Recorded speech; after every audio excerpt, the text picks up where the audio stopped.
bonsoir à tous. Eh ben, merci de participer à ce live sur la cardio. J'espère que vous êtes nombreux. Donc moi, je m'appelle Noélie Mitton, je suis, chef de clinique en cardiologie, orientée plutôt sur, la cardiologie, générale, l'échographie et la cardiologie pédiatrique. Donc en pratique, c'est beaucoup de consultations et d'imagerie. Voilà et puis c'est toujours agréable de partager ces expériences, avec les plus jeunes, répondre aux questions parce que ça fait partie un peu de la médecine et de l'apprentissage en médecine, le compagnonnage, que ce soit à la fois sur nos spécialités, mais également sur, comment organiser son parcours et heu organiser ses apprentissages et ses révisions. OK et du coup, est-ce que tu peux nous parler un peu de toi, de ta formation? Où est-ce que Oui. tu viens? Tu as fait ton externat où? Où est-ce que tu as fait ton internat? Alors moi je suis auvergnate, hein, je suis de Clermont-Ferrand, donc je suis, en bonne auvergnate, je suis restée à Clermont tout le temps. Donc j'ai fait ma première année de médecine à la fac de médecine de Clermont, mon externat à Clermont et puis, comme j'y suis bien et que le service de cardiologie a plutôt bonne réputation, je suis restée à Clermont, pour mon internat et puis pour mon post-internat également. OK et donc là, actuellement, donc tu nous as dit, tu es chef de clinique. C'est, Oui. ta première année ou c'était ta 2e année de chef de clinique? Alors c'est même ma troisième année, parce que j'ai fait un stop de 6 mois, pour ma grossesse, donc je rattrape mes 6 mois, «perdus» entre guillemets. Donc je suis même en troisième année de chef de clinique. OK, alors juste pour expliquer un petit peu aux plus jeunes qui nous suivent, où est-ce que ça se situe en fait le clinica, chef de clinique, à quoi ça correspond dans le parcours? Tu peux nous parler un petit peu, voilà, des études, médicales et où est-ce que tu en es? Alors ouais et donc il y a l'externat, donc l'externat, c'est après le concours de première année, vraiment pour les beaucoup plus jeunes. Donc il y a le concours de première année et puis ensuite, donc vous avez la deuxième année et ensuite l'externat, où là, vous faites donc des stages, à l'hôpital. Vous commencez un peu à vous familiariser à la vie hospitalière, et à passer dans les différents services, pour mettre en application vos connaissances théoriques. Comme expliqué, tout à l'heure, on à la fin de cet externat et ben, on a l'ECN et maintenant l'EDN qui nous permet d'avoir accès à l'internat. Donc l'internat a une durée assez variable, je crois que maintenant le minimum c'est 4 ans et au maximum c'est 6 ans. Puis, alors ça a changé récemment. Avant, à la fin de l'internat, on passait directement, pour ceux qui le souhaitaient, à un post-internat. Donc un post-internat, ça veut dire qu'on est docteur, mais qu'on est encore en phase d'apprentissage, donc qui consistait au clinica et aux, assistanats. Maintenant, entre cette phase d'internat et de clinica assistanat, c'est intercalé pour certaines personnes, le docteur junior qui dure entre 1 et 2 années en fonction de la spécialité, voire même de la surspécialité, qui est une forme de, pré-clinica, on va dire. Ouais et donc là, aujourd'hui, bah, tu es chef de clinique donc c'est toi qui, enfin, tu vois tes patients, tu fais tes consultations, Oui, tu es, c'est ça. entièrement autonome? C'est ça. Alors après, je suis autonome, pour la plupart des patients. Ça m'empêche pas que, je prends mes avis auprès de mes collègues. Certains patients, je ne sais pas comment les gérer et ça se discute en staff ou entre 2 portes avec les collègues pour savoir comment les prendre en charge au mieux. Mais la plupart du temps, oui, je suis assez autonome dans mes prises en charge. OK et qu'est-ce qui t'a poussé un petit peu à choisir, la cardio? C'était, quelque chose que tu avais envisagé dès le début de l'externat ou tu as changé, Alors moi, mon premier stage d'externat, c'était la gynéco-obstétrique. Alors comme toute, fille, j'ai adoré la gynéco-obstétrique, la naissance des enfants, c'était magnifique, mais en fait, j'ai pas trop aimé le côté gynéco, mais j'ai adoré l'obstétrique et puis juste après, j'ai fait la cardio et ça a vraiment été une véritable révélation le jour de pendant mon mon stage. Alors je pense que le fait d'être tombée dans un service assez intéressant, où il y avait beaucoup de profils de patients différents et j'ai eu la chance également de tomber sur un interne, pardon, qui était adorable et qui a vraiment vu que j'étais motivée, qui m'a délégué certains patients, certaines prescriptions sous couvert, sous sa validation bien sûr et tout ça a fait que ça m'a bien plu. Après au fil de mon externat, c'est, j'ai toujours eu la cardio en fait. À chaque fois que quelque chose me plaisait, je me disais: «Ouais, mais c'est pas aussi bien que la cardio quand même» et ce qui m'a surtout plu en cardio, c'est ce côté un peu autonome que l'on a, heu, où en fait on peut faire nos choses tout seul de notre côté. On est autonome pour notre échographie, pour la coronarographie, pour l'IRM, la scintigraphie, les épreuves d'effort et on peut la plupart du temps prendre nos patients de A à Z de façon assez autonome et en étant assez peu dépendant d'autres spécialités. Ce qui m'intéressait également, c'était que j'avais envie d'avoir une spécialité qui soit à la fois possible à l'hôpital, mais également ailleurs que l'hôpital. Moi, j'ai pendant mon internat et mon clinica également, j'étais très fonction hospitalière. Je trouvais ça génial, mais je me disais bien que, quand je serais plus vieille, avec des enfants à la maison qui auraient, voilà, tout autre chose à gérer, bah, peut-être que cette charge, de la pratique à l'hôpital serait pas forcément toujours facile pour moi et je voulais une spécialité, voilà, qui soit que je puisse faire, ben, soit en CHU, soit en CH, soit en clinique, soit en cabinet privé.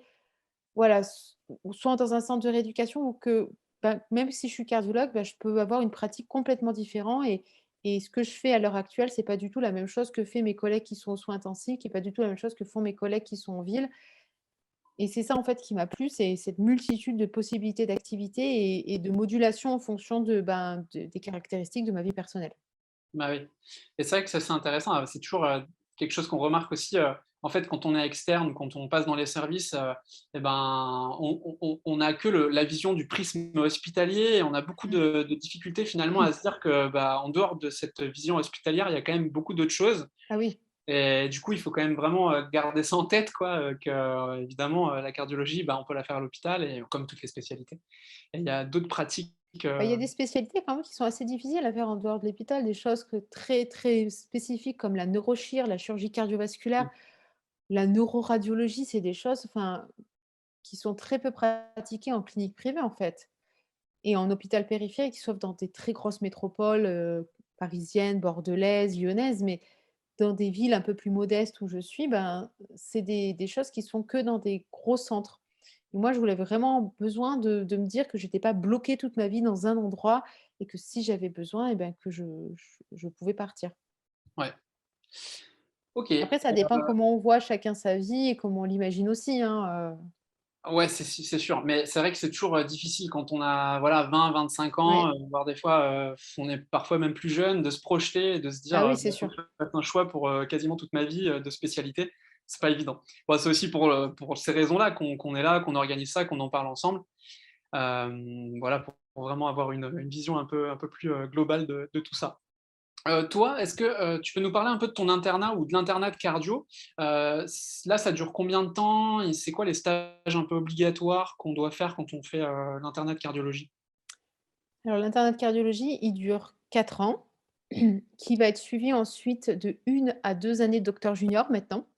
Moi, ces docteurs juniors, je l'ai pas fait parce que ça n'existait pas quand j'ai enfin, c'est la première année que ça existe, là actuellement. Donc pendant ces 4 ans d'internat, on a 2 stages dits hors filière obligatoires. Ça veut dire qu'on fait un stage en dehors d'un service de cardiologie, dont un qui doit être fait dans un service de réanimation. Parce qu'en cardiologie, on a quand même une spécialité où il y a beaucoup d'urgences, beaucoup de réanimation avec les syndromes coronariens, les chocs cardiogéniques, les arrêts cardiaques. Donc ça, c'est des stages qui sont obligatoires, et qui sont très intéressants parce qu'ils permettent de, bah, de voir aussi la prise en charge d'autres pathologies que les pathologies cardiaques. Et puis ensuite, il y a un stage dit hors filière, qu'on peut faire, bah, dans différents services. Moi, personnellement, je l'ai fait dans un service de néphrologie endocrinologie qui est dans un service d'un hôpital périphérique. D'autres le font dans des services de médecine interne, d'autres dans des services de pneumologie. Ça dépend un petit peu de la sensibilité de la personne, mais également aussi des liens que peut avoir le service dans lequel on fait notre internat avec les autres services. Ça dépend, on fait des liens entre les PU, avec les chefs, il y a beaucoup de choses qui rentrent en compte.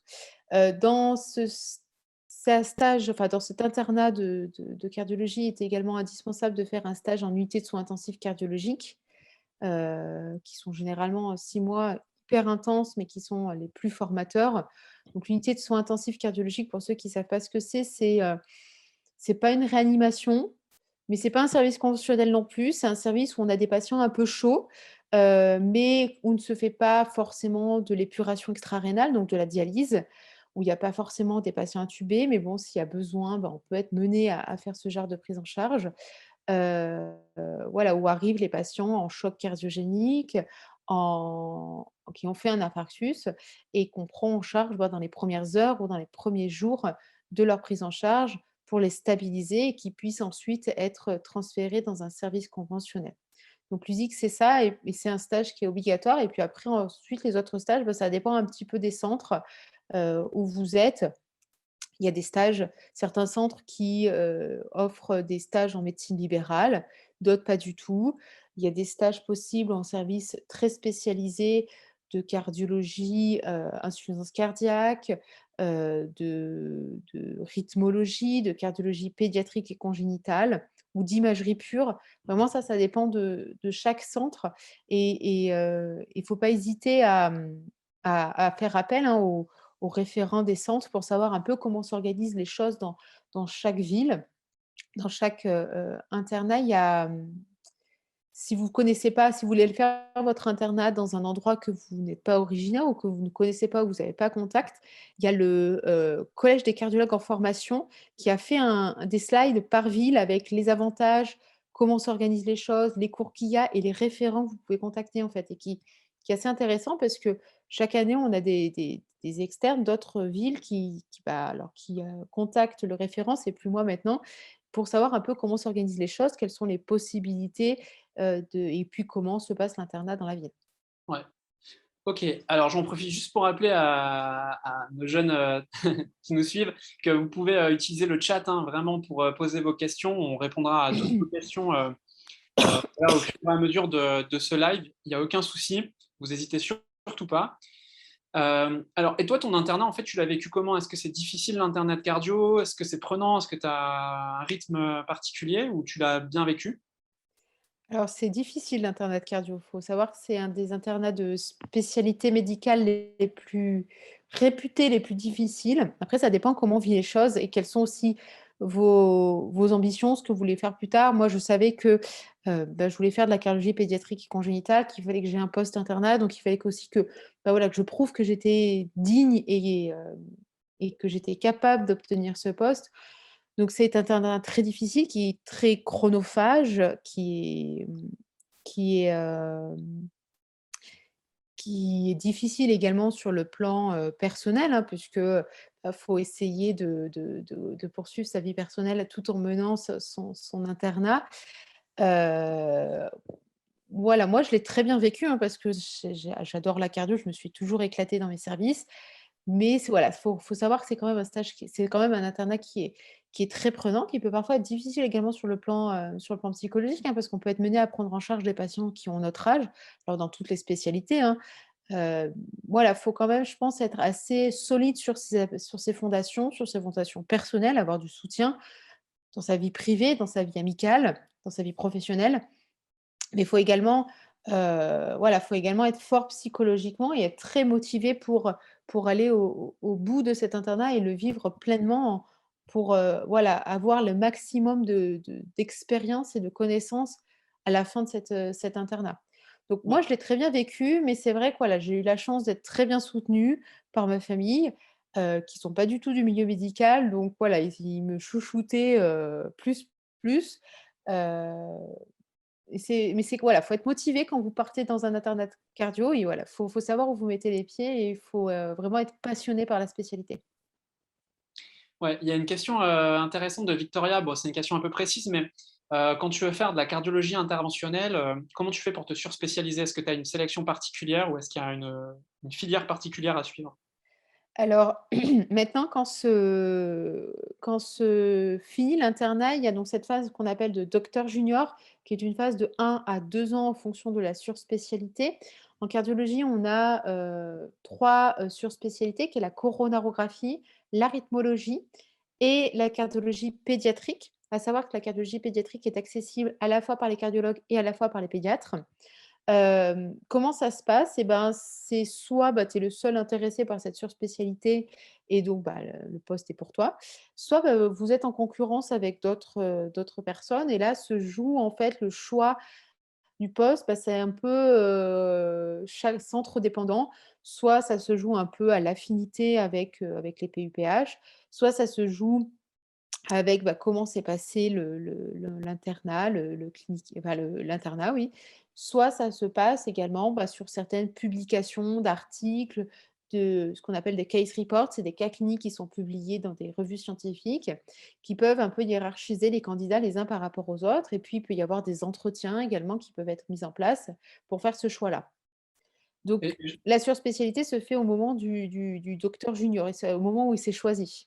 ouais, et du coup, j'imagine aussi que peut-être en fonction des stages que tu choisis, des semestres que tu choisis, si tu fais un peu plus de cardio interventionnel, je sais pas, peut-être un peu un stage en radio ou un truc comme Oui, tout à fait. ça t'oriente, Ah de bah, ton tout à fait, parcours, c'est quoi. sûr que si tu as fait que des stages d'insuffisance cardiaque pendant ton internat et que, tu veux faire une FST de cardio co congénitale ou de cardiologie pédiatrique ou de cardio interventionnelle, pardon, on va pas trouver ça très logique et effectivement, tu auras pas l'avantage dans le choix, de supérieur. Effectivement, à chaque fois, la sensibilité pour la surspécialité, elle arrive plutôt fin de 2e année, début de troisième année où voilà, on a fait un petit peu le tour global de la spécialité, enfin pas le tour, dans le sens, au sens propre des connaissances, mais plutôt aux différentes spécificités des surspécialités et les affinités se font à ce moment-là. Moi personnellement, j'ai choisi de faire la cardiologie congénitale à peu près vers mon troisième semestre, milieu, fin de troisième semestre et c'est là que j'ai orienté mon parcours dans cette direction-là, où je suis partie faire un interchu dans un service un peu plus spécialisé. Alors pour ceux qui savent pas ce que c'est un interchu, c'est la possibilité d'aller faire un semestre, donc 6 mois, dans un centre autre qui est votre centre d'accroche. Donc ça, c'est sur dossier avec une demande motivée, mais ça permet d'aller dans un centre, bah, qui est un peu plus compétent ou qui a un domaine de compétences qui n'est pas dans votre centre et d'apporter cette compétence dans votre centre. OK, alors je vois, j'ai la question, des gens qui nous suivent assez régulièrement, je vois Jérôme, je vois Eva. Jérôme, il dit, enfin, il pose la question: «Il faut se situer dans le premier quart des ECN, voire plus». Bah oui, on sait que la cardiologie, c'est quand même, une des spécialités les plus demandées, hein, aux ECN. Donc, toi, tu dirais qu'il faut se situer, à peu près à quel niveau? Dans le quart supérieur. Ouais, Vraiment, je pense que pour être, sûr d'avoir la cardiologie dans une ville où le centre et la formation est réputé, faut être dans le quart supérieur. Après, dans la moitié supérieure, dans certains dits petits centres où la formation n'est pas forcément moins bonne, hein, vous pouvez avoir accès, mais ça dépend aussi de chaque année. Mais souvent, c'est vraiment le quart supérieur. mmh. Alors après, Eva, elle nous pose une question, bah, est-ce qu'il y a des gardes et des astreintes? Je suppose que oui, Oui, et au niveau heu des rythmes, ça représente quoi? ah bah, ça dépend de chaque centre, hein, et du nombre d'internes et de l'organisation de chaque centre. Moi, à Clermont-Ferrand où on est, quand j'étais interne, on faisait entre 4 et 5 gardes par mois. Ah oui, À l'heure actuelle, moi, je suis plutôt à 1 à 2 par mois, mais parce que, je vieillis et que, j'ai ma fille à la maison, donc forcément, ça motive un peu moins pour les gardes. Ça dépend vraiment de chaque centre et comment le centre est organisé, combien il y a de lignes de garde, parce que des fois, bah, il y a des différentes lignes de garde, en fonction de la garde aux soins intensifs. Il peut y avoir des urgences cardiologiques, il peut y avoir des lignes de garde de service. Vraiment ça dépend de chaque centre et je vais pas pouvoir vous répondre avec précision pour ça. Et pour les OK. astreintes, souvent, c'est le genre de chose qui survient plutôt après le clinica après l'internat, pardon, plutôt au moment du clinica ou de l'assistanat. Après, il y a certaines fois où il y a ce qu'on appelle des astreintes où on est mené à aller dans le service le samedi matin ou le dimanche matin, voilà, pour faire un petit tour, bah, des biologies, des patients qui sont un petit peu plus compliqués, réadapter un petit peu les traitements pour pas laisser le service un peu dit en roue libre pendant le week-end. Et est-ce que, quand tu commences l'internat, tu fais des gardes aussi, aux urgences générales ou tu fais des gardes uniquement, en cardio ou dans les étages de cardio? Bah, ça, encore une fois, ça dépend de chaque centre. À Mmh. Clermont-Ferrand, oui, on fait des gardes, aux urgences, jusqu'à quasiment la fin de l'internat. Ça dépend de D'accord. chaque centre, comment c'est organisé, le besoin aussi qu'ils peuvent avoir en ligne de garde, l'importance des urgences, le nombre d'internes qu'il y a dans le centre, ça dépend beaucoup. Après c'est pas alors c'est difficile, hein, ces gardes aux urgences, mais c'est pas toujours mésintéressant puisqu'on peut avoir aussi, bah, de sa spécialité, mais d'autres spécialités. Ça nous permet d'apprendre également parce qu'on a des situations où qu'on est confronté dans nos services, hein, des patients qui sont en insuffisance rénale aiguë, des AVC, des choses qu'on n'a pas forcément l'habitude de prendre en charge dans nos services et qu'on peut se frotter un peu sur le su aux urgences. Après moi, j'avoue avoir mieux vécu mes gardes aux urgences au début de mon internat où toutes mes connaissances de l'ECN étaient fraîches dans ma tête, où à la fin vraiment, j'étais trop, en mode cardiologie et que je savais plus rien faire d'autre. Ouais, c'est le problème après quand on commence Ouais. à, voilà, se À se spécialiser. surspécialiser, ouais, c'est difficile après. OK, alors Clément, il nous demande: «Est-ce que tu peux accéder à un double cursus, pardon, entre, cardiologie et recherche?» Donc, bah, sous-entendu, est-ce que tu peux faire de la recherche en faisant de la cardio? Oui, bien sûr, bien sûr et c'est même, encouragé, hein, par les universitaires des services. Bien sûr, c'est possible. De toute façon, tu vas être obligé de faire de la recherche pour ta thèse. Tu vas être obligé de faire un travail, soit d'une étude que tu vas construire, soit d'un travail, tu vas reprendre un travail ou faire un travail rétrospectif, c'est-à-dire, bah, prendre les dossiers et récolter des informations. Ça, c'est quelque chose que tu vas être forcément obligé de faire pendant ton internat. Après, si c'est quelque chose qui te plaît, bien sûr, c'est toujours des profils qui sont très appréciés dans les services. C'est ce qu'on appelle des patients qui sont des personnes qui sont hospitalo-universitaires, c'est-à-dire qui cumulent à la fois la carrière hospitalière de consultation, de service, éventuellement de coronarographie, de rythmologie et en parallèle, bah, qui font de la recherche et qui ont du temps dédié pour cette recherche. Mais OK, pareil, ça dépend de chaque service, hein. ouais. Eva, nous pose une question sur, voilà, un exemple de journée type ou de semaine type. Toi, ça se découpe comment, aujourd'hui? Alors moi, j'ai une semaine qui est de chef de clinique, donc il y a pas vraiment de lien avec une semaine de on va dire d'interne. Le lundi est ce que j'appelle ma journée un peu cool.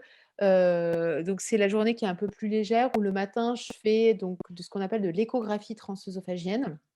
Donc l'échographie transœsophagienne, c'est une échographie qui se fait par la bouche comme une fibroscopie gastrique, mais en fait, on va aller voir le cœur par derrière qui permet d'apprécier un petit peu mieux les structures et l'après-midi, je fais des échographies d'effort.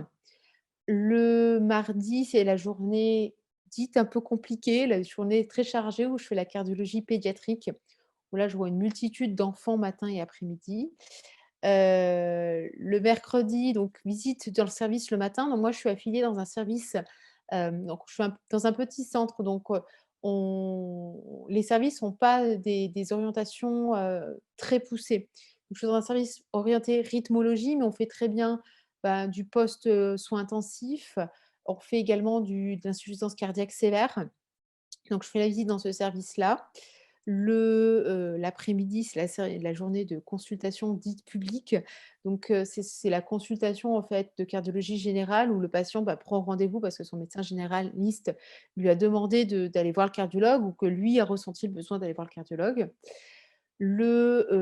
Jeudi matin est la journée universitaire, donc c'est la journée où, bah, comme je suis chef de clinique, j'ai un statut d'hospitalo universitaire, donc c'est une journée où je prépare, bah, mes cours que je vais faire à la fac, éventuellement les travaux de recherche et puis souvent rattraper un peu le retard administratif que j'ai pu accumuler, la semaine. Le jeudi après-midi, c'est les échographies d'effort. Donc les échographies d'effort, pour vous schématiser ça, on met le patient sur un vélo en position demi-allongée, entre la position assise et allongée. On le fait pédaler et on lui fait une échographie dans ce même temps pour voir un peu ses capacités cardiaques à l'effort, voir si le cœur se contracte bien à l'effort et s'il y a une altération de cette contractilité qui peut être le témoin d'une pathologie coronarienne. Et le vendredi, bah, à nouveau des consultations, de cardiologie générale et puis l'après-midi, cours aux externes et staff d'endocardite infectieuse. Alors l'endocardite infectieuse, c'est les infections, des valves cardiaques pour ceux qui ne savent pas. Bon ça, c'est ma journée enfin, c'est ma semaine de chef de clinique. Pour une semaine plutôt d'interne, le la journée, les journées, en fait, sont toujours à peu près organisées de la même façon. Le matin, c'est la visite, donc plus ou moins avec un chef. Visite donc du secteur qui vous sera, affecté, avec donc, bah, l'examen des patients, lecture des constantes, la lecture des biologies et puis, les prescriptions et la prise d'avis si besoin. Et l'après-midi est consacré, ben, soit la prise d'avis, si ça n'a pas pu être fait le matin et puis la réalisation, ben, des échographies des patients qui sont au service parce que, bah, les échographies cardiaques doivent parfois être refaites à différents moments de l'hospitalisation du patient, et puis les entrées dans le service qui doivent être vues, évaluées et puis prescrites et à la fin de la journée, il y a ce qu'on appelle la contre-visite. Donc la contre-visite, c'est un senior du service, donc soit un chef de clinique, soit un PH qui passe dans le service et pour voir un peu si les patients enfin si les internes ont des problèmes avec les patients. On ne fait pas une visite complète, mais on refait souvent un tour rapide des patients sur table pour refaire un petit peu le point et apprécier un petit peu l'évolution sur la journée. OK. Là, pour rester un peu dans les modes d'exercice, là, on va prendre la question de, Milan qui nous demande: «Est-ce que c'est possible d'allier une pratique, en secteur 1 à l'hôpital et en secteur 2 dans un cabinet libéral?» Alors ça, j'en ai aucune idée, je peux pas vous dire. Je me suis jamais posé la question. Ben, Heu, à mon sens, je crois que c'est non. En fait, mais il parce me que semble que oui, il me semble qu'on n'a pas le droit, hein. ouais, Il me quand semble tu es qu'on n'a pas le droit. sectorisé, en fait, si tu fais le choix de faire, du secteur 2, ben, tu peux plus revenir en secteur 1. Mmh. Par contre, voilà, si tu fais du secteur 1, tu peux à un moment faire du secteur 2, mais l'inverse n'est pas possible. Tu peux plus Par revenir. contre, tu as la possibilité, si tu es hospitalier, de faire ce qu'on appelle de la pratique privée à l'hôpital. Ça veut dire avoir une respecter toujours les cotations, impliquées par la CPAM, mais avoir une partie qui ne passe pas par l'hôpital et qui passe directement par toi. Voilà, c'est des modes d'exercice qui sont accessibles plutôt à des praticiens hospitaliers après plusieurs années. Mmh. Ouais, c'est ça, ouais. OK. Alors, bah, Jérôme, il me posait une question tout à l'heure sur, en fait, les stages éventuellement quand tu es interne et que tu choisis tes stages, bah, est-ce que c'est facile d'accès pour tout le monde ou est-ce que, bah, des fois, en fait, tu dois, Batailler? faire l'objet d'un classement ou enfin, voilà, comment ça marche, quoi, le Mmh. choix des stages? Bah, le choix des stages, c'est, les plus vieux qui choisissent en premier, puis après les plus jeunes, donc par ordre, décroissant d'ancienneté. Et puis dans une même promotion d'internes et ben, c'est le mieux classé qui va choisir en premier et ainsi de suite jusqu'au moins bien classé de sa promotion. Donc oui, il y a une certaine, lutte des classes, on va dire, ou après ça dépend comment vous vous entendez avec vos co-internes. Des fois, moi je sais qu'on a réussi une fois à s'arranger avec mes collègues où j'avais besoin de passer dans un stage avant un autre et on s'est arrangé, on a interverti et ça s'est très bien passé. Mais oui, effectivement, il y a un choix qui se fait par ancienneté et par classement à l'interne. D'où l'intérêt aussi d'être bien classé à l'internat pour avoir un choix de stage dans des villes où c'est peut-être un petit peu plus difficile d'avoir des bons stages ou d'avoir, voilà, des orientations vers les stages les plus demandés. Et moi, je sais pas, par exemple, là, dans ta promo, toi, quand tu étais interne, vous étiez combien d'internes de cardio de la même année? Nous, on était 6. 6. Et grosso modo, tu sais à peu près combien il y a d'internes de cardio chaque année, aux ECN, Je crois que c'est, entre 150 et 180, il me semble, hein. Donc ça veut dire que c'est quand même des promos, en fait, qui sont assez, conséquentes Mmh, par oui. hôpital, quoi. OK. Oui, alors après, il y a des centres où il y a énormément De terrain? d'internes. Ouais. Les centres parisiens, lyonnais, il y a beaucoup, beaucoup, d'internes. Bordeaux, un petit peu moins et puis il y a des centres où il y en a très peu, ils sont deux trois en fait. Ça dépend de la taille, puis ça dépend surtout, en fait, des besoins de la région parce que les postes sont ouverts en fonction aussi des besoins de la région en spécialité. Moi, je suis dans une région à l'Auvergne où on est vraiment sous-doté en beaucoup de spécialités, donc on a des grosses promos d'internes dans l'espoir, bah, de garder ces spécialistes, dans la région. OK. Et alors je sais pas, la question que tout le monde se pose, Bordeaux, c'est la meilleure formation de cardio de France? Parce que tout le monde veut aller à Bordeaux. Moi, je suis pas très objective parce que j'ai fait mon interchu à Bordeaux, Ah, mais pour la cardiologie pédiatrique, mais parce que mes GF ont des liens aussi avec, les Bordelais. C'est une très bonne formation de cardiologie, hein, ça a très bonne réputation. Effectivement, on le voit comme le graal de la cardiologie. C'est effectivement, ils sont à la hauteur de leur réputation, mais je pense qu'il faut pas négliger les autres centres. Bon, moi, je ne suis pas objective, hein, je suis à Clermont, c'est un petit centre, mais les petits centres ont ce petit côté aussi familial où on se connaît tous, où, bah, les internes moi, je me souviens quand on était interne, on allait, très souvent les jeudis ou les vendredis soirs aller boire une bière en ville tous ensemble. On s'entraidait entre nous, celui qui était de garde, on lui faisait livrer à bouffer. Voilà, il y a une certaine solidarité aussi qui se font dans les petits centres et c'est pas la même ambiance et on n'a pas forcément une moins bonne formation. mmh. Donc oui, Bordeaux est quand même à la hauteur de sa réputation, mais ne négligez pas aussi les petits centres et ne rayez pas l'objectif de faire de la cardiologie parce que vous avez accès qu'à Tours, qu'à Limoges, qu'à Clermont, vraiment, il peut y avoir aussi des super choses à faire dans ces centres. Ouais et puis tout le monde connaît, l'interne de cardiologie parce que c'est hyper réputé et du coup, c'est hyper bien d'avoir, le numéro de portable de l'interne de cardio comme ça, si tu as besoin d'un avis, on t'appelle directement. Je et tu Je J'avoue que mes copains et copines, médecins G et autres spécialités m'envoient souvent des petits messages: «Je peux t'appeler, j'ai un petit problème?»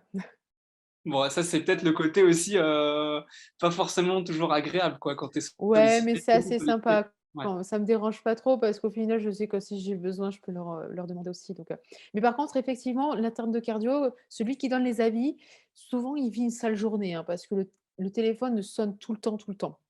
ouais, Parce que la cardio, c'est quand même une spécialité qu'on a dans tous les services. Il y a beaucoup de patients qui sont suivis en cardiologie, qui ont des problèmes cardiologiques. C'est une spécialité qui est pas forcément maîtrisée par les autres spécialistes, qui peut faire parfois peur quand on la connaît pas et quand on la maîtrise pas.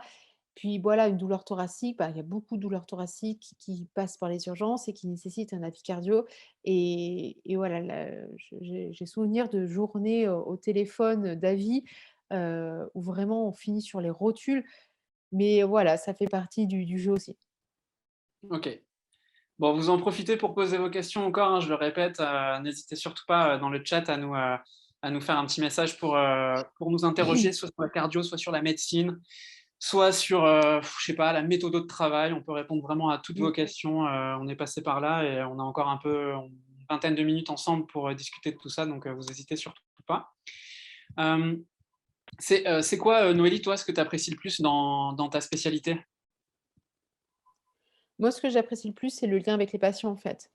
Heu, Dans ma pratique, je fais beaucoup de consultations, donc j'ai parfois presque une relation de médecin traitant avec certains de mes patients, où vraiment il y a une relation de confiance qui se fait et j'ai presque l'impression d'être à la place du médecin, de famille parfois, alors bien que je les vois qu'une fois par an ou parfois un peu plus.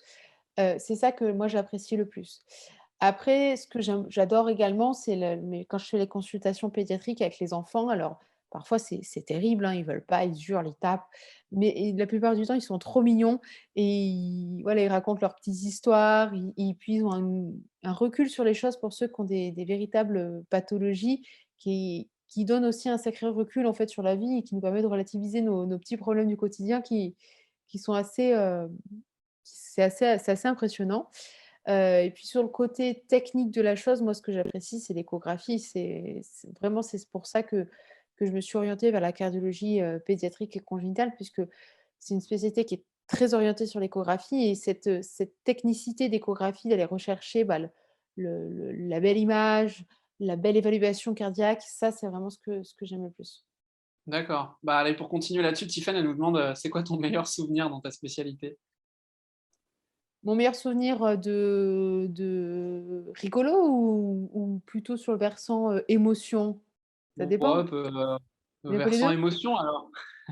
Ouais, le versant émotion, moi je me souviens d'un monsieur que j'avais fait rentrer aux soins intensifs, d'une quarantaine d'années, en choc cardiogénique. Donc il avait pour ceux qui savent pas ce que c'est une altération tellement importante de son cœur qui fait qu'il n'est pas capable, bah, de vasculariser le cerveau et tous les autres organes.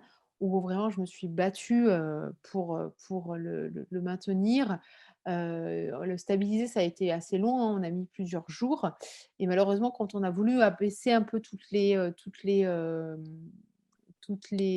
thérapeutiques, bah, en fait, il repartait à chaque fois en choc cardiogénique et il a été greffé en urgence.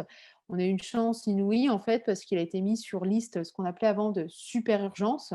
Il a été greffé dans les dernières heures où il était sur cette liste-là et au final et ben, je l'ai retrouvé en service, quelques semaines après, parce que j'avais changé de service et maintenant je le suis régulièrement en relation avec mes collègues qui s'occupent de la transplantation et ça, je trouve ça génial, en fait, parce que je l'ai vu au plus mal et maintenant je le vois arriver en consultation, sur ses 2 jambes, à me redire que, bah, il a repris son boulot et qu'il va, s'amuser avec ses enfants, donc je trouve ça génial, quoi. Ouais, beaucoup, voilà, il y a des urgences et il y a des urgences vitales, qui sont, qui sont enfin, auxquelles tu es souvent confronté en tant que cardio. Ouais, puis il y a des histoires qui marquent un peu plus aussi et j'avoue que ce monsieur, il m'avait un peu marqué quand même. Mmh. Une petite question de Milan encore qui nous demande pour faire de l'IRM cardiaque, bah, c'est une bonne question du coup. Est-ce que, on doit passer par la cardio ou est-ce qu'il faut faire un internat de radio? Alors, il faut plutôt passer par la cardio et faire ce qu'on appelle la surspécialité d'imagerie. Je vous en ai pas parlé tout à l'heure quand je vous ai parlé des FST. Je vous ai parlé de la FST de cardiologie, de rythmologie, cardiologie pédiatrique. J'ai oublié la dernière qui est l'imagerie. Hem, donc ça, c'est après l'internat, c'est pendant 1 an où la personne va en fait se former à tout ce qui est imagerie cardiaque. Donc il y a l'échographie bien sûr, mais il y a également l'IRM cardiaque et c'est à ce moment-là que la formation se fait et qui est souvent prolongée par un post-internat. OK. Et sur l'écho, parce que l'écho, c'est quand même l'outil, aussi indispensable du cardiologue. Pendant ta formation d'internat, tu as quand même, une formation un peu pratique à l'écho que tu manipules Mmh. tous les jours. C'est quelque chose qui se fait facilement ça? Oui, effectivement, ça, c'est quelque chose qu'on a besoin de toute façon tous les jours pour, réévaluer nos patients, pour modifier les traitements. Donc ça, c'est des choses effectivement, bah, au début, on est un peu, compagnonné avec quelqu'un parce que, bah, on ne sait pas trop comment positionner les patients, les coupes qu'il faut faire, c'est vraiment galère. Heu, Moi, je me souviens de mes premières échographies où je me disais: «Mais dans quoi tu t'es embarqué? Mais jamais tu arriveras à faire une écho correcte».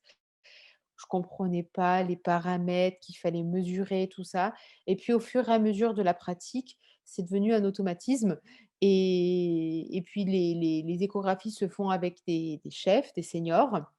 Parfois, elles sont relues parce qu'on ne peut pas toujours être accompagné, peuvent se faire avec des internes plus vieux qui nous apprennent certaines astuces et on prend, bah, les petites astuces, de chacun pour se faire, bah, sa propre méthode à soi, ouais. Est-ce que tu as des gestes aussi un peu en cardio? Des gestes techniques? Ouais. Oui, bah, il y a pas mal de gestes techniques, hein, il y a la coronarographie où, bah, là, c'est l'évaluation des coronaires et la mise en place de stents. Les différentes techniques d'imagerie également endocoronaire où il y a différentes techniques de pose de stent.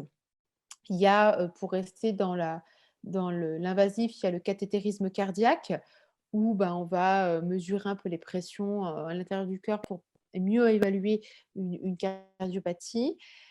Il y a, ce qu'on appelle le TAVI, donc c'est le remplacement valvulaire aortique par voie percutanée. Donc c'est pour en cas de pathologie valvulaire aortique, bah, au lieu d'opérer en ouvrant le thorax et bah, ça se fait par voie artérielle, souvent par voie fémorale.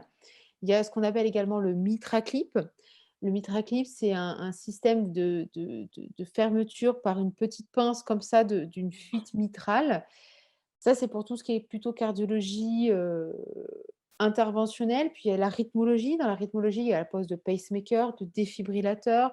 Il y a toutes les explorations où on va, étudier un peu le réseau de conduction à l'intérieur du cœur pour voir s'il y a des anomalies qui peuvent être éligibles à un pacemaker. Il y a les ablations d'arythmie qui peuvent être également faits et puis ensuite, dans, la cardiologie congénitale et ben, il y a différentes techniques, également invasives avec, bah, également les cathétérismes. Il peut y avoir également les dilatations pulmonaires, les valvulations pulmonaires, les fermetures de CIA, de CIV. Voilà, il y a énormément Le geste voilà, de gestes technique. techniques qui peuvent être faits. Puis en service, hein, des fois, il y en a, hein. Il y a les postes de cathéter qui peuvent être faits en soins intensifs, les postes de sondes d'entraînement chez des patients qui sont, en bradycardie pour lesquels les médicaments ne sont pas suffisamment, puissants, bah, des fois, on est obligé d'aller mettre une sonde directement dans leur cœur pour, faire comme un pacemaker, mais de façon, transitoire. Donc oui, il y a beaucoup de gestes techniques. D'accord. Sophie, bah, tu nous poses une question qui est un peu précise, donc moi je ne vais pas pouvoir apporter la réponse. Tu nous demandes pourquoi certaines mineures de passe à Rennes ont un taux d'échec énorme. Moi, je n'ai pas la question, malheureusement. Il y a Pierre-Hugues de Courgalien qui n'est pas avec nous, mais ce que je te propose quand même, c'est de ne pas hésiter à envoyer un mail, voire même envoyer un mail au Courgalien de Rennes, parce que je pense je suis quasi sûr qu'il y a un Courgalien là-bas, et ils pourront te répondre sans aucun problème. Mais moi, malheureusement, je ne peux pas t'apporter cette réponse. Fofana, elle demande quelle aide ou quel livre tu conseillerais pour l'interprétation d'un ECG. Bah, c'est pas facile. Alors moi j'en utilisais un, mais je ne sais pas ce que tu en penses. Tu sais, c'est le livre rouge que tout le monde avait là Ouais, de mais je pense que c'est le lecture plus adapté. accélérée de l'ECG. Ouais, je pense que c'est le plus adapté pour la lecture de l'ECG. Moi, je me souviens de mon externat où je comprenais rien à l'électro. Je me disais: «Mais tu arriveras jamais à lire un électro, c'est pas possible» et en fait, moi, souvent, ce que je dis à mes externes quand ils arrivent en cardiologie, si vous avez un seul objectif de votre stage, c'est de ressortir de ce stage en sachant lire les électros. Le moment du stage en cardiologie, c'est vraiment le moment où vous devez apprendre à lire vos électrocardiogrammes. Parce que même si vous n'êtes pas cardiologue, vous serez obligé de lire un électrocardiogramme. Il y a certaines choses que vous serez obligé de savoir. On ne vous demandera pas de reconnaître si c'est un bloc de branche droit, un bloc de branche gauche, il est complet ou incomplet. Ça, si vous n'êtes pas cardiologue, vous allez vous en foutre. Mais par contre, on vous en voudra si vous passez à côté du SCST+, si vous ne voyez pas l'arythmie. Et ça, c'est important de savoir les repérer et c'est le stage de cardiologie qui est important pour ça. Il ne faut pas négliger, voilà, ce compagnonnage à ce moment-là. Il y a des conférences également qui sont faites et puis effectivement ce petit abrégé de lecture de l'électrocardiogramme qui est plutôt bien fait. Mmh. Ouais, alors après, je ne sais pas pourquoi aussi ça fait toujours peur, la lecture des ECG, mais il faut un peu démystifier la question parce que, une fois que tu as compris le truc, une fois que tu as compris un peu la physiologie, en fait, c'est assez intuitif et au final, il ne faut pas trop, avoir peur de tout ça, quoi. Ouais, mais je suis tout à fait d'accord avec toi, mais après ça s'applique pour tout. Moi, souvent, ce que je dis pendant mes cours, que ce soit, à la fac ou aux externes dans le service, c'est quand vous abordez une pathologie, déjà, il faut que vous connaissiez la physiopathologie et de la physiopathologie, vous allez en déduire la clinique, les examens à faire et les traitements à mettre en place et du coup, bah, si vous bétonnez votre physiopathe, bah, le reste, ça va découler, en fait, tout seul et l'électrocardiogramme, c'est pareil. Si vous avez compris comment se passe la conduction à l'intérieur d'un cœur, bah, le reste, en fait, au final, ça va être assez intuitif à comprendre. Mmh. Ouais, j'en profite aussi pour dire que nous, on a aussi des livres qu'on édite avec Conf+ et avec S Éditions, des fiches ou des livres qui sont plutôt pas mal faits sur la sémiologie, sur la physiopathie, sur, voilà, sur l'interprétation de l'ECG. Il y a aussi des conférences en ligne, mais vous pouvez retrouver vraiment beaucoup de choses, beaucoup de matière hein, pour vous faire apprendre ça assez facilement. Maintenant, il y a des vidéos Mmh. YouTube, il y a plein de choses, hein. Je suis sûr qu'il y a des Instagrammeurs qui te donnent des techniques pour lire les ECG. Franchement, vous avez de la chance aujourd'hui d'avoir voilà, tous ces Mmh. outils-là. Des fois, il y en a peut-être un peu trop, mais en tout cas, voilà, n'hésitez pas à aller les consulter parce que c'est bien fait, c'est didactique, et puis chacun peut trouver le support qui lui correspond aussi. Enfin, en tout cas, moi, c'est vrai que j'avais le bouquin rouge, là, il était plutôt pas mal pour les ECG, quoi. Oui, mais nous, on n'avait pas les instagrammeurs, je Ouais. pense. Non, on n'avait pas encore les Instagrammeurs. Mais voilà, je pense qu'il y en a qui font des trucs bien et c'est didactique pour apprendre certaines notions parfois un peu difficiles et qui nous rebutent. Mais je pense que vraiment pour l'électro, il faut pas paniquer. Si vous tombez sur un électro le jour de votre internat ou le jour d'un d'un examen, ne pas paniquer, vraiment garder son calme et avoir une méthodologie, mais Mmh. béton et pas s'éloigner de cette méthodo. Donc chacun a sa méthodologie, il y a le Frachi, il y a plein d'autres méthodos. Vous lisez, bah, de longue P jusqu'à longue T. Vraiment, chacun fait les choses comme il le veut et d'être le plus voilà, le plus méthodologique possible et surtout garder son calme et ne pas paniquer parce que c'est quand vous paniquez qu'on fait n'importe quoi, qu'on fait des bêtises. Ouais, c'est vrai.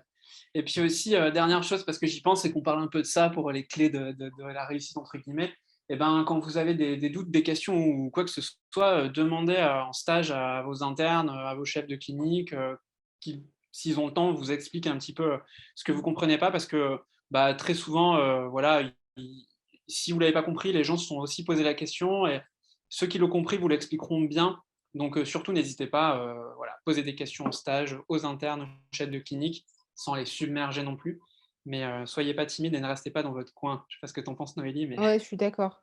Je suis d'accord. Moi, les externes dites, plantes vertes, ceux qui restent à côté, qui font rien, ça, c'est vraiment je me dis: «Mais mince, ils exploitent pas le la l toutes les possibilités de ce stage». Vraiment, il faut poser des questions, il faut interagir, il faut aller voir les patients, lire les électros pour la cardio.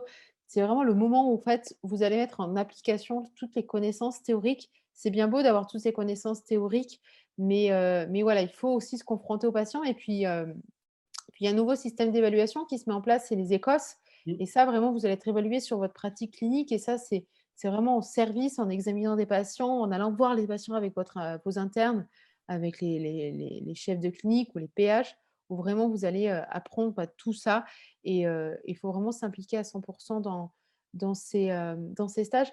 Pour rebondir aussi sur les questions, souvent, alors je ne sais pas comment ça fonctionne, dans toutes les facultés, mais dans les différentes, DU que j'ai pu passer et puis à la fac, les cours que j'ai pu avoir, souvent les intervenants, ils laissent leur nom, voire même leur mail pour poser les questions. Bon, c'est pas fait pour être submergé de mails, mais voilà, si vraiment vous avez une question brûlante, que vous n'avez pas réussi à trouver la réponse, que vos collègues n'arrivent pas à avoir la réponse, bah, des fois un petit mail pour avoir un retour également, ça peut vous éviter d'être bloqué sur quelque chose ou passer dans le service où vous étiez passé en stage, voilà, pour se faire demander des explications parce que des fois, c'est trop compliqué et vous êtes bloqué des fois sur une notion, sur un dossier et c'est dommage.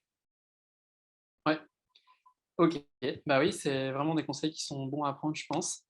On est encore ensemble, une petite dizaine de minutes, donc n'hésitez surtout pas à nous poser vos questions, pour, qu'on puisse, terminer tranquillement ce petit live. Heu et ben, écoute, moi Noélie, qu'est-ce que je je peux te demander à propos de la cardio et à propos de ton travail? Hem, est-ce que, est-ce que quand on aime, enfin, quand on a un peu peur des urgences ou qu'on n'aime pas trop les urgences, est-ce que c'est quand même quelque chose qui est difficile à faire, enfin, est-ce que c'est difficile de se lancer dans un internat de cardio si voilà, si on n'est pas très chaud des urgences Mmh. ou on peut y arriver? Qu'est-ce que tu en penses? Moi, je pense que c'est difficile quand même parce qu'en Ouais, cardiologie, on a quand même beaucoup d'urgences, hein. On On a beaucoup, bah, quand on est en garde, quand on est aux soins intensifs, on a les patients qui arrivent et ils sont un peu chauds, hein. Il y a les syndromes coronariens aigus, il y a les œdèmes aigus pulmonaires, il y a les chocs cardiogéniques, il y a les tachycardies ventriculaires, les fibrillations ventriculaires rapides, où là, vraiment, il faut être très réactif, il faut, bah, vite évaluer son patient, vite comprendre ce qui se passe, vite réagir sur la prise en charge, sur éventuellement, bah, la mise en place de cathé, de prise de décision. Donc ouais, je pense que si vous êtes pas très à l'aise avec la notion d'urgence, bah, je suis peut-être qu'il faut aussi réévaluer votre décision de faire un internat de cardio parce que je pense que c'est indispensable d'être, voilà, d'être quand même assez, stimulé sur les urgences et d'être à l'aise dans ces situations-là.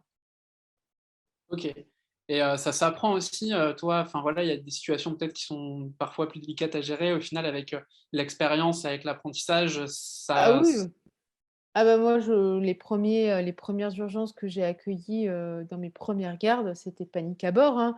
Mais effectivement ça s'apprend sur, bah, l'évaluation, la prise en charge, technique et thérapeutique de ces patients. C'est des choses qui s'apprend au fur et à mesure de son internat. On n'arrive pas, déjà, formé et au taquet, au début de notre internat. Mais ce que je voulais dire parce que la réponse à ta question d'avant, c'est vraiment si vous, bah, le moindre petit stress vous tétanise ou que voilà, c'est une peur bleue ou que vous vous sentez pas capable de voilà, de gérer une situation d'urgence au quotidien, bah, voilà, il faut que ça rentre en compte dans votre réflexion, quoi. mmh, mais Parce je que pense que ouais, souvent on est confronté à ces situations, qu'on soit dans un service de soins intensifs cardiologiques, qu'on soit dans des urgences, cardiologiques, mais également lorsqu'on a, ça dépend comment s'organiser les centres, mais si on a il y a toujours un téléphone d'avis de cardiologie. Si on a ce téléphone d'avis, il faut savoir que voilà, qu'on a toujours, bah, plein d'appels, plein de choses à gérer en même temps. des fois des choses pas urgentes, des choses très urgentes et il faut savoir hiérarchiser les choses les unes par rapport aux autres, les prises en charge, demander des avis, rappeler. Donc c'est vraiment beaucoup de voilà, beaucoup de stress et il faut aussi apprendre à canaliser son stress et ça, c'est, bah, chacun qui se connaît, qui se maîtrise, hein. Ouais et je pense que c'est aussi quelque chose, un aspect à avoir dans la réflexion quand on Mmh. choisit aussi sa spécialité parce que, ben, c'est pas une critique ou quoi que ce soit, c'est il faut savoir un petit peu, quelle est la sensibilité de chacun. Il y a des gens qui sont vraiment extrêmement sensibles, aux urgences, qui adorent ça, qui sont dans leurs éléments et il y en a d'autres qui aiment un peu moins, qui aiment bien prendre le temps de la réflexion, le temps d'analyser, Mmh. toutes les choses et du coup, je pense que dans un choix de spécialité, c'est hyper important aussi de voilà, de bien se connaître pour savoir, dans quelle spécialité on va plus s'épanouir que dans une autre, quoi. Ah mais c'est sûr, on a Ça ne chacun nos discrédite limites, hein. absolument aucune spécialité, hein, mais c'est juste que je pense que c'est important de garder ça en tête et d'avoir ça dans sa réflexion aussi. Je sais pas ce que tu en Bah, penses, Noélie? pour donner un exemple concret, moi j'ai un ami qui fait une spécialité où il y a pas vraiment d'urgence et qui clairement à chaque fois me dit: «Mais moi je ne sais pas comment tu fais pour, avoir le téléphone qui sonne, gérer en même temps un œdème pulmonaire et avoir un œil sur le scope de l'autre». Parce que voilà, il a ses besoins de se focaliser sur un dossier, une prise en charge, l'une après l'autre. Mais voilà, c'est chacun sa prise en charge. Moi je serais totalement incapable de tenir des heures dans un bloc opératoire à faire des petites sutures parce que je suis pas assez patiente et je suis probablement pas assez minutieuse aussi pour ce genre de choses. Donc c'est vraiment chacun sa personnalité, sa sensibilité et puis surtout et connaître ses limites et ça, c'est au cours des stages aussi que vous allez l'apprendre. En passant dans les stages, bah, faut pas hésiter à, poser des questions aussi si vous commencez à vous intéresser à la spécialité. Puis au moment où vous allez devoir choisir, bah, solliciter les internes des spécialités pour leur poser les questions, comment ça se passe et voir si ça serait compatible avec votre personnalité et votre sensibilité. Ouais. Bon voilà, j'en profite pour le rappeler parce que c'est vrai on n'y pense pas forcément, voilà, quand on est externe et qu'on fait son choix de Mmh. spécialité et par contre, c'est important parce que, on peut regretter et se dire: «Ah Ouais. bah non, je suis pas du tout fait pour ça et j'aurais dû y réfléchir avant» et voilà quoi. Faut Ah mais vraiment c'est faire sûr, moi ça a été une évidence la cardiologie, je me suis pas forcément posé la question d'autres spécialités. Il y a toujours j'ai essayé de le challenger, mais à chaque fois, bah, la cardiologie revenait de l'avant. Mais j'ai des connaissances qui, bah, ont choisi une spécialité et qui, en fait, ne se sont pas du tout plues dans cette spécialité-là et qui ont changé de parcours, au cours de leur internat. ouais. Petite question, Élise, tu nous dis quoi? L'accueil des internes, qui plus est des femmes, est-ce que c'est toujours faire dans les différents services? Alors faire, je sais pas ce que ça veut dire moi. Est-ce que c'est Moi non peut-être plus. difficile ou je sais pas? Bon Élise, je te propose de reposer un petit peu ta question parce que je pense que là du coup on est Noélie et moi, on n'a plus le vocabulaire des jeunes dans le sens faire. Fair play, d'accord. Ça veut dire fair play? OK. Ah, est-ce que en tant que femme, tu es bien acceptée dans tous les services ou pas? Je pense que c'est ça la question d'Élise. Hem, alors, ça dépend. Ça dépend, il y a des spécialités qui sont dites masculines. La cardiologie en fait un peu partie quand même, même si, les femmes sont tout doucement en train de gagner un petit peu du terrain. Mais oui, il y a des spécialités qui sont assez difficiles. Après ça dépend aussi des services, ça dépend, bah, des personnes qui sont à la tête de ces services où, ben, en tant que femme, des fois et ben, voilà, il faut peut-être plus prouver que tes collègues, masculins. Moi, dans mon service, c'est vrai qu'à certains moments, j'ai pu sentir que, bah, voilà, j'étais une fille, heu, que quand j'ai choisi de faire une spécialité, enfin une surspécialité en invasive, on m'a dit: «Ah oui, c'est peut-être bien». Voilà, en te disant, bah, c'est pas forcément ta sensibilité, mais voilà, le fait que tu sois une femme est peut-être plus compatible avec ta vie de famille et tout ça.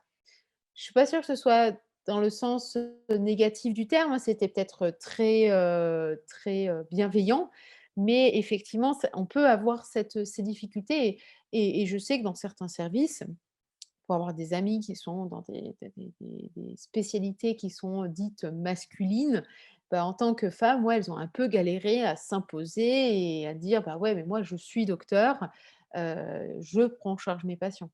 Ça peut Mmh. être difficile. Mais ça, vous allez le rencontrer, en tant que femme aussi avec les patients.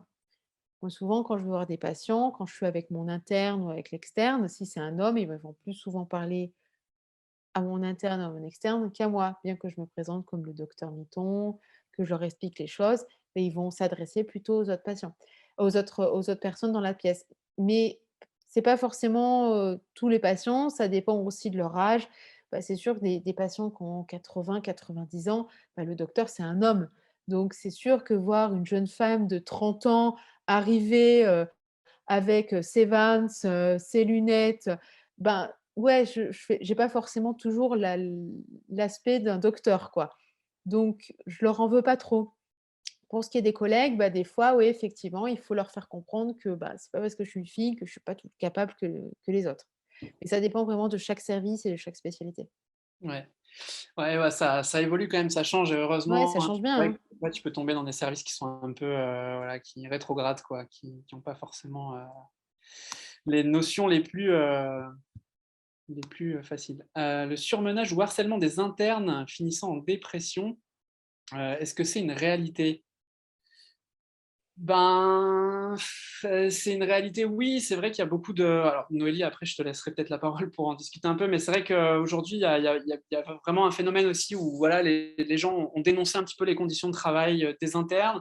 Je vous rassure aussi, ça a quand même beaucoup évolué. Mmh. Il y avait un temps, les histoires des repos de garde, des repos de sécurité, des heures qui ne sont pas comptées. Bon, c'est vrai que quand tu es interne, tu comptes pas tes heures, hein, tu peux rester à l'hôpital, très longtemps. Mais maintenant, les repos de sécurité sont tous respectés. Si tu fais une garde, le lendemain, tu ne travailles pas. Donc, il y a les conditions de travail qui évoluent quand même beaucoup. Euh, voilà, c'est pas facile, c'est pas simple tous les jours, c'est pas simple pour tout le monde, mais, euh, mais les conditions ont bien évolué quand même. Ouais, je suis d'accord avec toi. C'est sûr que moi, je l'ai même vu entre le début de mon internat et la fin de mon internat et même encore, avec les internes pendant mon clinica où voilà, on a des conditions de travail qui sont pas les mêmes que j'ai pu avoir au début de mon internat et qu'il y a pas pu y avoir, quand mes chefs, étaient internes. Après, c'est sûr qu'on est dans on est dans une spécialité, dans un métier médecine de façon globale, hein, où bah, on est confronté à des situations difficiles, on est confronté à la mort, à la douleur, à des situations dures psychologiquement, que ce soit pour les patients, mais également pour nous, hein, parce que bah, annoncer des diagnostics ou des décès à une famille, bah, même si on se blinde et même si on coupe par rapport à notre vie personnelle, bah, ça affecte forcément. Et puis il y a des histoires bah, qui marquent, qui reviennent, il y a des choses qui sont ancrées dans notre tête. Donc oui, c'est des spécialités qui est dures sur ce plan-là. Sur le plan également, bah, du temps de travail, hein, c'est sûr que les 35 heures, bah, je sais pas toi Olivier, mais moi les 35 heures, elles sont faites le mercredi soir, quoi. Donc oui, c'est sûr qu'en temps de temps de travail, ça contribue aussi à cette fatigue et à ce chemin qui peut mener, ben, à un état psychologique difficile. Après, il faut savoir aussi se ménager. Il faut savoir couper ou ben, bah, quand c'est les vacances, j'ouvre pas ma boîte mail, à être bien entouré sur le plan amical et familial. Ça, c'est vraiment hyper important. On fait des métiers qui sont très difficiles. Et avoir un soutien autour de nous, bah, c'est indispensable pour tenir au long cours. Ouais. Mais encore une fois, le jeu en vaut la chandelle et donc c'est vrai Mmh. que il faut avoir conscience de tout ça, mais il ne faut pas non plus, voilà, dramatiser le tableau, et je vous dis, voilà, les conditions évoluent, le retour que tu as de ton métier est très gratifiant et du coup, ça participe quand même à une ambiance qui est quand même, relativement, valorisante et dans laquelle tu te sens bien. Donc voilà, Eva, j'espère qu'on t'a pas trop dissuadé de de faire, de la médecine. Non, mais il y a plus de moments enfin, moi, pour ma part, il y a plus de Ouais. moments joyeux que de moments où je me dis: «Oh, c'est trop cool, quoi, je suis trop contente d'être là», que des moments où on dit: «Oh, j'en ai marre, j'ai envie de rentrer chez moi, d'aller me coucher», quoi. Ouais, c'est vrai et puis en général, tu as des collègues, un environnement de travail qui fait que, voilà, tu peux Oui, c'est retrouver ça et puis souvent les collègues quand tu t'entends bien avec eux, ben, ils le voient si tu un peu un coup de moins bien, hop, une petite blague, un petit truc et hop, souvent ils te remettent dans le truc, quoi. exactement. Bon et ben, on a dépassé notre heure, hein. Il est, il est un peu plus de 20h30, ça passe assez vite. J'espère que ça vous a plu en tout cas. Voilà, on a échangé autour de la cardio et puis on a échangé autour de pas mal d'autres choses. Je vous propose, bah, d'en rester là pour ce soir, Noélie.